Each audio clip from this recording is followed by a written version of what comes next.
Agua. Hello. Hello. Who's calling? This is George Takei.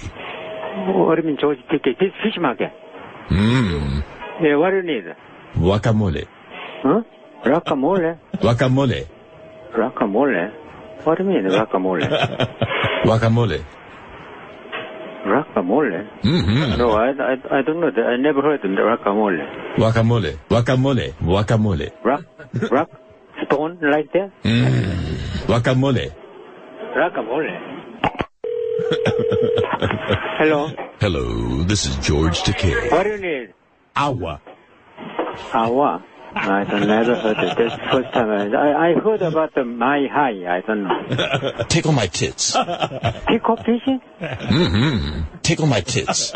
No pickle fishing. Come here, whatever you want. I'm ready all the time, okay? Guacamole. Guacamole, I never heard. I told you. What? Hey, by the way, George, I meant to tell you, as long as we're on a George Takei roll here, and it is your last day here, believe it or not, Ronnie, the limo driver, Munn, swore that he would never, ever write another poem after he was goofed on for his winter poem.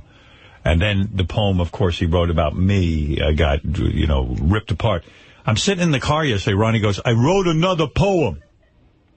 And I went, you did? Because I thought you swore you would never write another poem.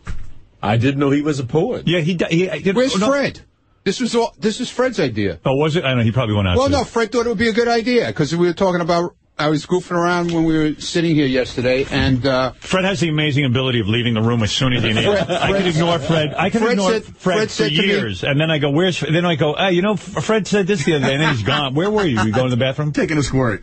I hate when you say squirt. That drives me crazy. What would you prefer? Just say I peed. Agua. I was taking... Say agua. I made agua. Yeah, well, anyway, so I was talking to Fred, and he made me a whole list of things I could write poems about. Yeah, just trying to find some subjects. And he said...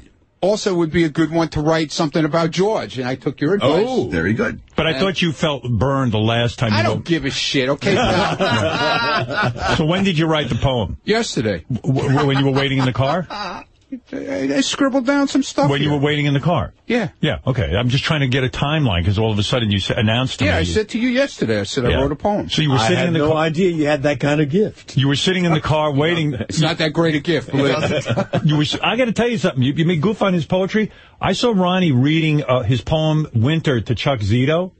And Chuck was like, Chuck, he's a strong man. And all of a sudden, he almost broke down. Yeah, and he goes, hey, Ronnie, can I have your poem? He goes, I would really like to take it home with me. That's right. I mean, I got to say, sometimes Ronnie's poetry moves people. Wow. As weird as it sounds. Well, this one's going to move George for sure. All right. Well, this is about George. Which way? This is about you, dude. Well, all right. I'm all right. It's called Guest Announcer. All right, go ahead. Here's Ronnie. All right, you ready? Go ahead. And I'm actually going to read it myself. Good. He arrives at the station at the break of day. Green tea, oatmeal, fruit before he starts to play. He has no problem telling the world he is gay. He will play with a guest's cock, even though Brad may scold him later in the day. Wow. That is the reason we will always love George Takei. Very nice. Nice. I would like a copy of that. Okay. And I will read it to Brad. Okay. And see how he reacts. Well, I have to make a copy because I know they're going to want it out there, too.